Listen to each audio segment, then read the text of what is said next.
Hi. Let me wait until Tina live. Okay, good. Buenas tardes. Good afternoon. How we doing? It's Sunday afternoon, so if it's Sunday afternoon, Central Standard Time, anywhere, it's time for Ask Dr. Lulu. I already have one person, Bruce Ferguson. Hi, Elise. Hey, girl.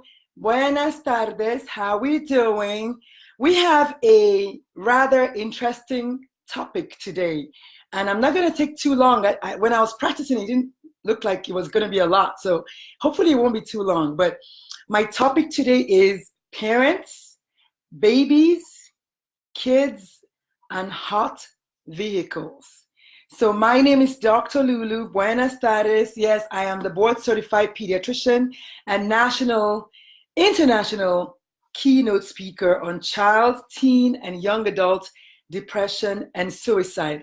And yes, if you see my eyes doing that crazy thing, it's because I have to focus on my laptop and of course on my phone as well. So how is everybody doing? How was your week? Let me tell you something. I had the crazy week from heaven. Okay, I'm just going to put it that way. On Monday, she says it's hot in Northwest today. Yes. Oh yeah, Bruce said that. Yes, it is. It's hot. It's like 100 degrees today, and I'm in Texas. So yeah, we're in Texas. We're close to Houston, so it's hot. But it's beautiful. I've got my summer dress on. You got to find any opportunity to show off your bod. So why not, especially if it looks good. But I digress. Today we're going to be talking about parents, babies, kids, and hot vehicles. Why? It's a no-brainer, right? It's summertime, and if you've listened to any news at all, if you haven't heard it before, I know you heard about the father of the twins. So yes, or rather you heard about the twins and their father and the whole. Yes, so we're going to be talking about that today. So I'm going to let you guys take a second to invite your friends who are parents, invite your friends who have kids, invite your friends who have cars, anybody who has a car. He has to go. I'm at work. Oh no, Bruce. Well, the beautiful thing about technology is you can always press rewind and watch it again. So we're going to get started. I don't have anybody on Tina Live yet. And so we talked about looking out for Tina Live today because Tina Live is about to be axed. So anyway, we're going to get started. Bye, Bruce. Thank you for joining in, though, for all it's worth. So today we're going to talk about parents, babies, kids, and hot vehicles. And I feel like if anybody could talk about it, it might as well be me. So we're going to get started. But before we start, we're going to observe 1 minute of silence, as you know I normally do when we have grave topics like this. So 1 minute of silence for three sets of people today. The first set of people are the victims of the shootings in El Paso and in Dayton, Ohio this morning. El Paso yesterday, Dayton, Ohio today. So we're going to observe a minute of silence for those victims and their family members, of course. And then we're going to observe a minute of silence for all the babies and children and kids that we've lost over the years in hot vehicles. And then the last group of people we're going to think about today while we observe the minute of silence is the parents of these kids that have been lost because they were left in a car, in a hot car.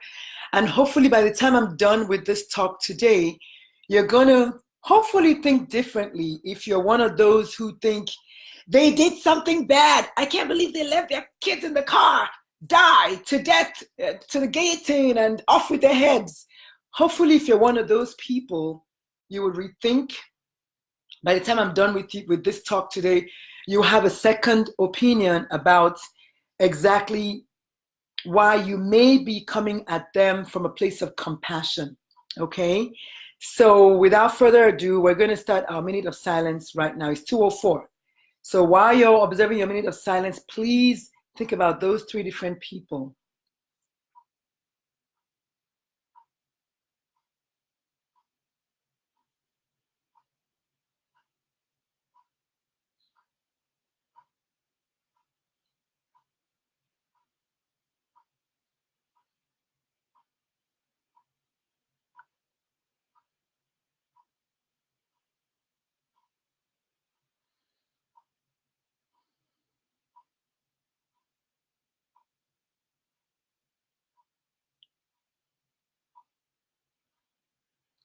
And there we are. We've got our 1 minute of silence. Thank you so much for joining me today. If you're just joining me, we just observed a minute of silence for 3 sets of people. For the children who have been left in cars, babies who've been left in cars, for the parents of these kids and babies who have been left in cars and hot vehicles, and of course for the victims of the shootings from yesterday and today in El Paso and Dayton, Ohio, respectively. Thank you for joining us. Thank you for joining me. Let's get started. And so as I always do, I always start with a question if I can. And the first question I'm going to ask, and probably hopefully the only question is, have you ever, if you're watching me, have you ever in your lifetime done something that you felt so bad, that you regretted doing, that you could not undo, something so grave, so bad, that this our world, this our ever so quick to judge world is going to forever hold you responsible for that, if it was a mistake, if it was an error, okay? I wish daycares would have a rule where they call you if the kids are late. Saha X Fa, thank you, because that's actually one of my suggestions today. Thank you. We are in sync, girl. We're in sync. So absolutely. But my question is, if you've never done anything that you regret in your life, get off this Facebook Live, because this is not for you. This is for real people who have made mistakes, real people who are willing to own their mistakes, real people who are here to say indeed that they have done something wrong, something bad in their lives, and they know that even though it was very, very bad, it was an accident, it was a mistake, and they regret it, and therefore they would rather not have the whole world pointing fingers at them. And if you're just joining me, we're talking today about parents, babies, kids, and hot vehicles. If you have never done anything wrong in your life, my Facebook Live is not for you, because I have done many things that I regret, and I would rather not have the world punish me forever because of it. So if you're just joining us, let's get started, okay? So I'm going to start by defining heat stroke. So medically, the definition of a heat stroke, I'm not going to go into all the medical terminologies, but it is a frequently fatal, someone please write this down for me, a frequently fatal condition resulting from excessively elevated body temperatures, secondary to failure of the human body, or in the case of animals, because pets have also been left in cars, and I forgot to mention that, but pets also, secondary to failure of the body to regulate the temperature because it's been exposed to excessively high environmental temperatures. So I know it's long, and I'm going to say that, and I'm going to leave it alone. It's pretty self-explanatory. But the main thing about heat stroke is it's frequently fatal. It's frequently fatal. Many people who have had a heat stroke do not survive because your body temperature gets so high so quickly, you're not able to regulate it anymore. Your brain, the part of your brain that regulates temperature, basically goes into kind of anarchy, unable to regulate the temperature anymore. So your body essentially shuts down and you die. Okay, you lose consciousness and of course you die. This can happen within 1 to 3 minutes, maximum of 6 minutes. That can happen. If you've ever had an iPhone, you know how fast your iPhone can get overheated outside in the heat. That can happen literally within 3 to 6 minutes, and indeed, you are out of here. Thank you, Sahar. Thank you so much. So we're talking today about parents, babies, kids, pets, and hot vehicles. So believe it or not, in the US of A, my numbers are coming from the US of A, so bear with me. I'm not saying it only happens in the US, but you are a product of your environment. I live in the US, so I'm talking mostly about US numbers. So it happens once every 9 days. Someone please write that down for me. Once every 9 days, we have one of these incidents of a child, or heaven forbid, a pet, left in a car, in a hot vehicle, and something really, really bad happens as a result of a heat stroke. Once every 9 days. There's an average of 38 deaths per year. Whereas to you and I, 38 deaths might not be a lot. To the person who loses one child, 38 deaths is 38 people too many. 38 deaths per year in the US, an average. So far, 2019, we've had 21 deaths in the US. 2018, there were 53 deaths in the US. 2017, there were 43 deaths in the US. So there have been a lot of deaths, okay? So if you add that up, that's more than 150 deaths already. So it's a lot of people. And you know, like I always talk about like suicide and depression and all that, a lot of times these cases may not be reported. We only hear about the ones that are sensationalized in the news. The truth is, it happens much more often than you and I care to probably even accept. Sahar, thank you so much. You are doing so good. High five, girl. Okay, so what are the reasons? The reason I'm doing this Facebook Live is because I have ADHD. If you've ever watched me, you know I'm very fast to declare that I have ADHD. I have ADHD. I'm very forgetful. I get easily distracted. Why am I saying this? No, I haven't left my kids in the car, thankfully, but I am very, very distractible. I have ADHD, and I have forgotten many, many times things that I should have not forgotten.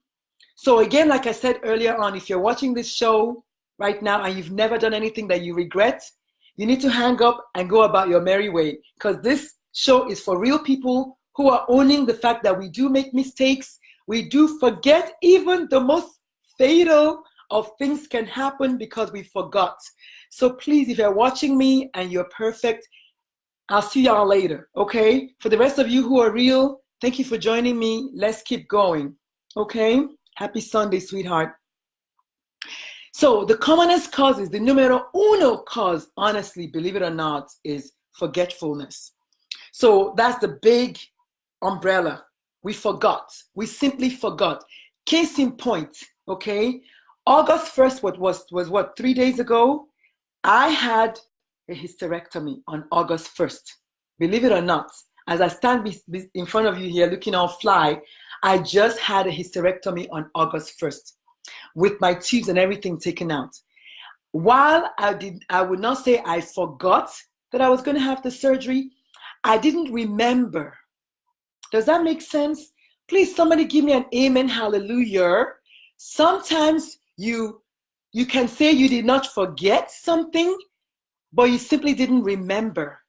I didn't forget that I was going to have a hysterectomy because it's not a small thing, but I didn't remember that I was going to have a hysterectomy. So please, these parents that have left their kids in the cars and the worst thing has happened, they do not deserve any extra help from you and I to point fingers, kill him, kill him, kill him, die, rot in hell. They don't need any help. Can you imagine what they're going through already? Whereby, like I said, they did not forget their kids, they just didn't remember. Okay, somebody give me an amen, because I know that I'm preaching today. You have not forgotten your child is in the car, you just didn't remember that your child was in the car. Why? Because life happens. I have left my son in the car. Let me run in and go get the pizza real quick. And I ran in and I got the pizza and I got out. But what if as I was running in, I got into the Pizza Hut and there's someone on the ground who is coding? Because I'm a doctor, I'm just going to put it, it's crazy, it's out there. But what if that happened? And then I forget that my child is in the car because somebody's bleeding or something, whatever. Either way, I could easily, as easily as I forgot that I was going to have surgery on Thursday, I could have also forgotten that I was going to have that I had a child in the car. And these parents feel so bad already that they honestly, in my opinion, need to be on suicide watch. Do you understand what I'm saying? because I'm a speaker on suicide, I can say that a parent who has left their child in the car and the child ended up dying should be on suicide watch and not in jail, okay? Because it is a terrible feeling if you're a parent and your child was forgotten in the car for no reason, not that you wanted to leave your child in the car, and your child ends up dying. You already feel bad enough. You already feel bad enough. The rest of the world doesn't have to join and start pointing fingers and saying, kill him, to death with him, to death with him. If you watched that father of the twins, I couldn't watch it because I'm a crybaby, but you will see that that man should be on suicide watch. That fellow should be on suicide watch. Yes, I have an ugly cry, and I have no problem crying. That man should be on suicide watch, people, because I can feel his pain across the television station, and I refuse to watch it because I know how much pain he's in. I need you all to listen to me. The fact that he forgot doesn't mean that he couldn't have remembered. It just happens to the best of us. And so I beg you, before you raise up your hand and start shouting, kill him, kill him, kill him, remember you yourself have done something that you regret, that was very bad, and you would not like the rest of the world for the rest of your life to remind you of it. I have done myself, I have been guilty of something, and just like you and I, that whoever is still watching me, you've also been guilty of doing something that you regret till tomorrow, and you don't need anybody reminding you of how bad that act was. That man was not a bad man. He's a good father. Bad things happen to good people all the time, and it just happened to this gentleman, and I could hear him. I wanted to get on my knees and just, if I could just make it go away, just reverse it. That's what I'm talking about, people. I don't need you guys putting him on trial. He should be on suicide watch. Him and everybody else who have ever left their kids in the car should be on suicide watch. Because it can happen to the best of us. It can happen to the best of us. And so if you're going to watch this Facebook Live, you have to first write down right now where you're watching me that, yes, it can happen to me. I need everyone watching me to please write that down. It can happen to me. I can forget my child in the car, not because I want to. Let me give you guys the reasons why parents forget their kids in the car. Number one, they're distracted. If you've ever had more than one child, if you've ever driven on the highway, if you've ever been late to anywhere, you know that you can easily be so distracted and just your mind is messed up. If you've been a doctor and you've been on call, you've been 24-hour call, and then you have to deal with the drama, the nurses, the patients, your family, your husband, your mother, your father, everybody, and then your kids, you will know, like I did when I had my baby, who was a preemie, that you can forget because your mind is just everywhere. And in America, by the way, we don't have house girls like we do in Nigeria, where the house girl can stay and watch your baby for you at the back seat. Sometimes it's just you, yourself, and you. And you are not planning on forgetting your baby. It's bad enough that you forgot your baby and your baby died. Someone please give me an amen and a hallelujah. I'm telling you today that these people, they're overworked, they're stressed out, they have sleeplessness, they have fatigue, extreme fatigue, and yes, they forgot their babies. But that doesn't mean that they're bad people. So if you're a parent and you're watching me, remember what I'm saying to you today. You can forget, like I did. I forgot that I was going to have, what's the word I said? I forgot that I was going to have a hysterectomy. I didn't remember. I don't know what I said, but you know what I said. If you listen to me, you heard what I said. These people are stressed out. We are all stressed out. Lack of an emergency plan is the reason I'm having this talk today. I'm having this talk today because I want you, if you're listening to me and you're a parent or a grandparent and your child is 6 or 7 or even 10 back and under, I want you to say to me, write it on my phone, on my Facebook right now, that it can happen to me. Because we all have a lack of an emergency plan. And so what I want us to talk about today is the emergency plan. What are the things we're going to put in place? Because it can happen to us, what are the things you're going to put in place so that it doesn't come and manifest? Because it can happen to us. We all die from a lack of, it will not happen to me syndrome. It will not happen to me mentality. Oh, I got it. Oh, I got it. Never mind, honey. It can happen to you. It can happen to me. And it happened to that poor father. All those parents out there, it happened to them. So I want you guys to promise me today you're going to make an emergency plan today. If you have a child age 12 and under. Why do I say 12 and under? Because after the age of 12, the child can ride in the front seat. I'm going to say it again for those people at the back. If you have a child that is 12 and under, you need to write down right now, it can happen to me. And I want you guys to listen to the emergency plans I'm going to give to you guys today, because a child who is 12 and over can sit in the front seat. If the child is not 12 and over, I don't want to hear what you have to say. Write it down. It can happen to me, because it can. When your child is sleeping at the back, it's so quiet. You finally is quiet. You get to where you're going to the laundromat, whatever, and then there's 6 people in line or whatever. They lose your clothes, or your button is missing or something. Your belt is not there. Before you know it, you thought it was going to be 3 minutes, and now it's 30 minutes. It can happen to the best of us. And so the first thing I'm going to say is, if you live in Texas, you know it's hot already. Please, I know you want to use your AC because everybody has to ride in luxury. Today, stop living. When you have a child in the car, do not put your AC on. Write it down for me, please. If you're riding with a kid in the car, wind the windows down. Do not leave your AC on, because what happens when you leave your AC on?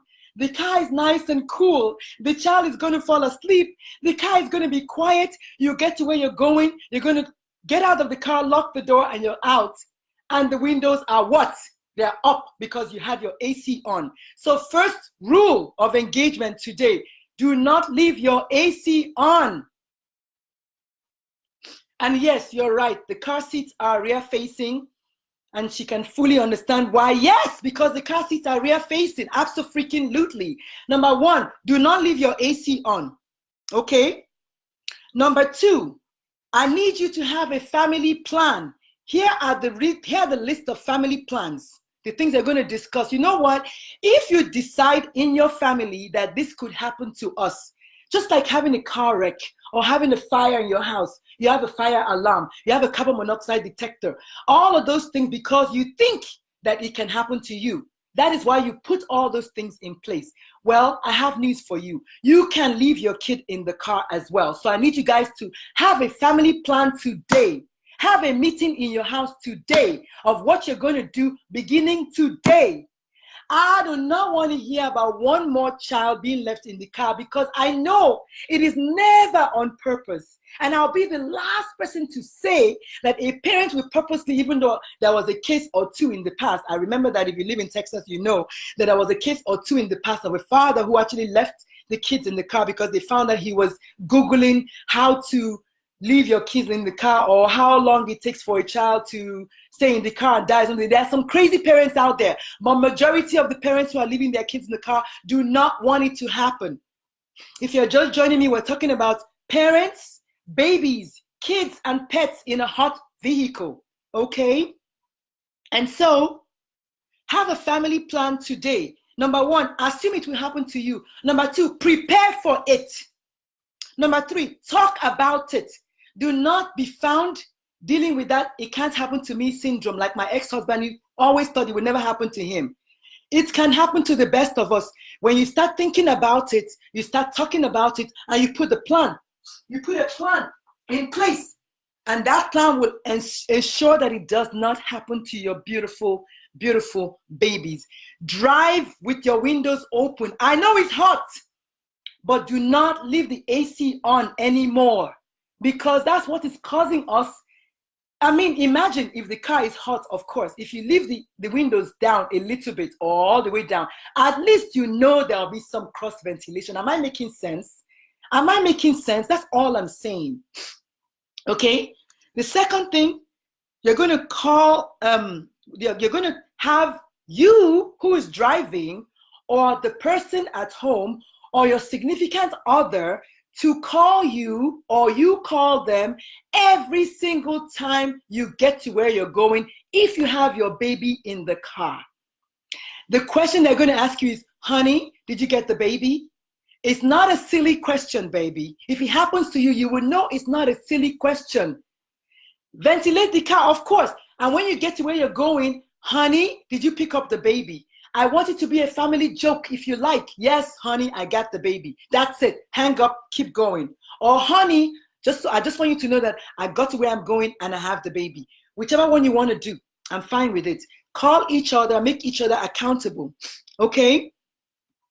The second thing is leave an object in the baby's car seat that you cannot go anywhere without it. Does anybody have an object in the mind? The first thing is your cell phone, right? Leave your cell phone in the baby's car seat. I know people that are going to see their babies drowning and they'll pick up their phone first to call 911 before they jump into the pool to save their babies. We all like that with our cell phones. Put an object that you know for a fact that you cannot leave your car without. Your handbag, for the women who have the sexy Louis Vuitton bags and Michael Kors bag and so forth, Coach bags. Put your bag in the back seat with your baby. Leave your phone in the back seat with your baby. Put your bag in the back seat with your baby. You know what? Take off one of your shoes, one of your Michael Kors shoes. Put your shoe in the back with the baby. You will not go anywhere outside of that car without your shoe. I'm keeping it practical. I am keeping it real.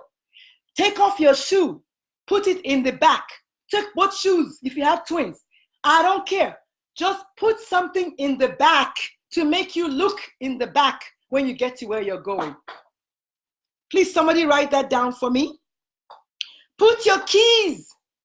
Some of you have a house key and a car key. Some of you have a spare car key. Whatever it is, put your keys to your office in the back in the baby's car seat. Put your keys in the back in the baby's car seat. Okay? Put your laptop in the back with the baby's car seat. Put your laptop in the back with the baby's car seat. Put your employee ID card. So you do not get to work, you cannot log in yourself because your ID card is in the car. Am I keeping it practical? I'm keeping it practical. And if you can think of anything else that I left out, please feel free to type it down. I am very, very okay with that. Type it down because I know I didn't think about everything, but put something that you know you cannot do without, whether it's your reading glasses, whether it's your prescription lenses, whether it's your handbag, something that will make you say, oh yeah, let me get it. Oh yeah, there's my baby. Okay? Then the next thing is, for those babies who have a blankie or a transition object, leave the transition object always in the baby's car seat. Here's why. When you leave that car seat in the car and you're taking your baby, if the transition object is in that car seat, once you bring your baby to put the baby back in the car seat, you're going to take the transition object or the teddy bear or the blankie, you're going to let it ride shotgun with you in the front. Okay, I'm going to say that slowly for those people at the back. Your baby has a teddy bear, a favorite teddy bear or whatever. Always leave the teddy bear in the back with the car seat. When you put your baby in the car seat, replace the teddy bear with the baby. Take the teddy bear, put it in your dashboard, put it in your front seat to ride shotgun, something so that you can see the teddy bear when you get to where you're going and say, ah, my baby. Does that make sense? I'm just trying to keep it practical here. Okay? Ask Siri. My son is able to tell his phone to do some miraculous things. Ask Siri to give you a reminder. Ask Siri. Use your phone to your advantage. Tell Siri to remind you when you get to where you're going, or at select points during your trip to not forget the baby. Listen, this is not a funny thing. When a baby dies, it is too late. Tell your phone, ask Siri to put a reminder that when you get to where you're going, Siri will say, don't forget the baby. Have you picked up the baby? Did you get the baby? However you want to do it. Siri doesn't understand my accent, so I don't even mess with Siri. But for those of you who Siri understands your accent, keep it real. Okay? Ask the daycare. Thank you. Sarah put that earlier on. Ask the daycare to call you when your baby was supposed to be dropped off at the daycare at the allotted time, whether it's 8 o'clock, 9 o'clock, whatever. When that time comes, if your baby has not arrived, have the daycare call you. This is not a matter of, oh, my privacy bullshit. Have the daycare call you and ask you, where's the baby? Where's little Imani? Where's little Bonquisha? Where's the baby? That will remind you. Ask Siri, ask the daycare. And the last thing is, look in and around your car every single time, whether you have the baby in the car or not. Whether you have the baby in the car or not. Look around your car anyway. What did they say about practice? Practice, practice, practice. Practice always makes perfect. The more you practice to check around your car at all times, the better for you and that baby. This is not about, oh, I got this. It happens to us when we least expect it. Look around your car. Feel around your car. Look for your baby. And then for those who have older kids, tell your child who is 12 and under, who's sitting at the back, teach them how to come out of the car seat and honk and keep on honking until somebody comes to get them. Teach your child to honk until somebody comes to get them. As long as that child is below the age of 12 or is sitting at the back, teach your child how to honk until somebody comes to get them if they're ever left in the back. This is not the time of saying, oh, my mom said I must be in my car seat at all times. Tell your child, if I ever leave you in the car, get out of the car seat or the seat belt and start honking until somebody comes to the car. Also, for those of you who have toddlers, when it comes to car safety, period, do not leave your car keys.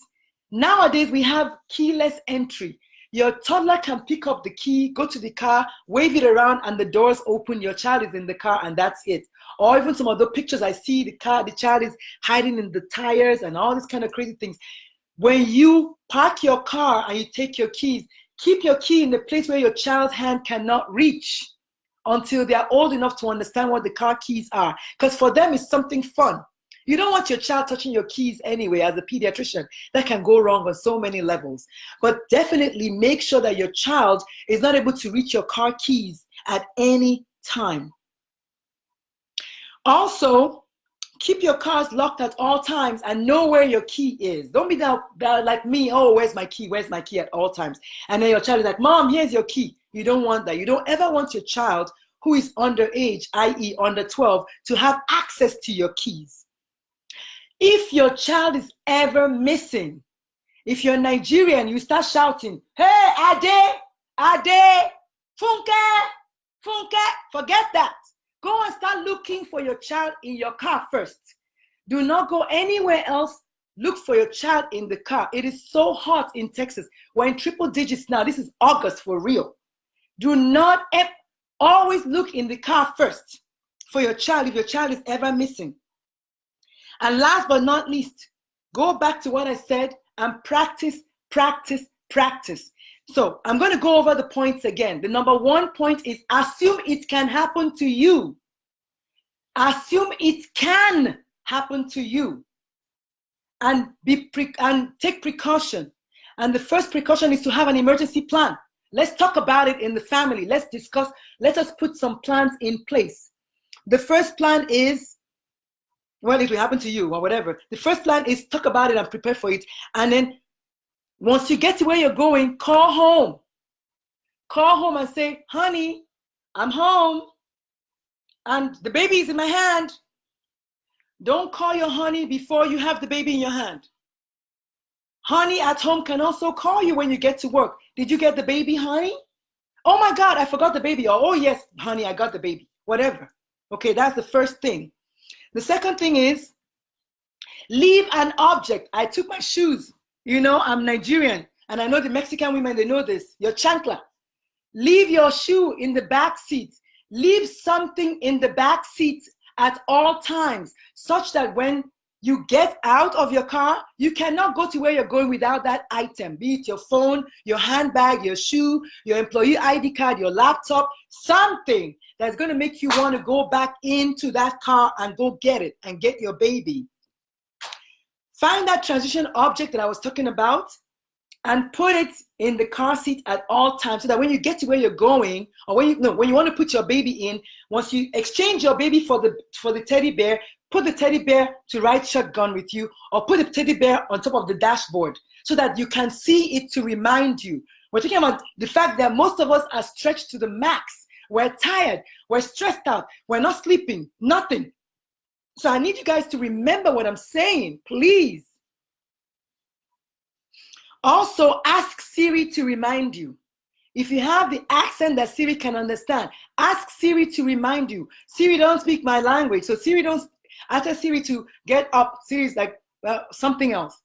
So I don't even want to mess with Siri. But if you know that Siri understands your accent, please tell Siri to remind you when you get to where you're going, so that you will check for the baby.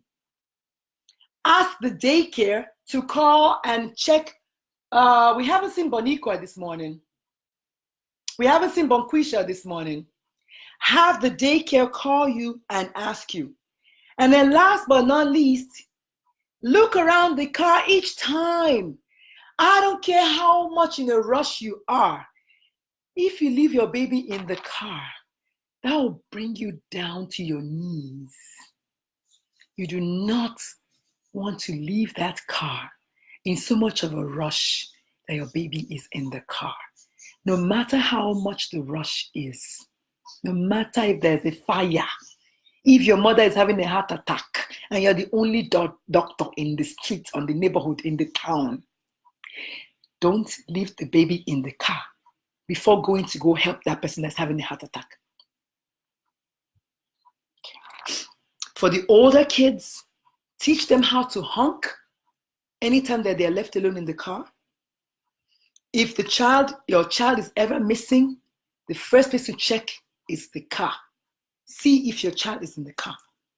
Keep your cars locked at all times and put the key at the place where your baby cannot find it. With all this talk of keyless entry into cars now, your baby just has to hold the key close to them and just go close to the car, and the car will open. And you know what curiosity did to the cat. So please, and please, okay? That's all I had for y'all today. I'm sorry I had to go there with the crying. You know how I be. I get emotional when it comes to these kids. And I know for a fact that the parents are hurting so much. They don't need us to help them by pointing at them and saying, you did wrong, you did wrong, you did wrong. I do not know any well-meaning, sensible parent that will purposely leave their baby in the car. And so that's what I wanted to talk about. I wanted to highlight that fact that when I looked into that Mr. I think it's Gonzalez, I forget his name, the father of the twins' eyes, I just fell to the ground because I knew right away once I saw that. I didn't listen to the news because I didn't need to. I'm very, very soft emotionally. And so I couldn't. And I haven't watched any of those because I just can't. And you know that man should be on suicide watch. Hallelujah, amen. That man should be on suicide watch. Somebody please watch that guy because I know he hasn't slept and he will not sleep for weeks. Okay? Other than that, I had a weird week, just so you know. I had a hysterectomy on Thursday. And yes, I'm standing strong. Thank God, I'm doing good. We're going to wait for the biopsy. And my uncle died the same day I had a hysterectomy. So when it rains, it storms. And I was supposed to open my practice on the same day I had a hysterectomy, which is August 1st. So I was saying earlier on that when you have a plan to do something, stick with the plan. Be like the ants. Ants, when they see an obstacle, what do? They go around it, they go over it, or the termites will chew through it. But they're not going to let the obstacle stop them. And that's what I did when it happened. I was like, okay, I'm not going to open my practice on August 1st anymore, but I'm going to have the hysterectomy real quick and I'll come right back, you know? So anyway, thank you all, as always, for hanging out with me on Sundays, for spending your afternoon with me. This was a very, very important topic. Thank you to those who watched from the beginning, that observed the moments of silence for the people that died yesterday and for these babies and their parents. Thank you all so much. I'll see you next Sunday. You know, I try not to predict what I'm going to talk about anymore, because things always happen and just kind of I mean, I don't know, whatever. You know what I'm saying? So I don't know what I'm going to talk about next Sunday, but by the grace of God, it's going to be something fun and I won't have to cry. Stephanie, thank you. She said, glad you're here. And for those of you who took notes for me today, thank you. Ellis, thank you so much. You're my girl. And if you didn't watch it from the beginning, press rewind and watch it again. I'll see you guys next Sunday. All right? Peace out. Bye.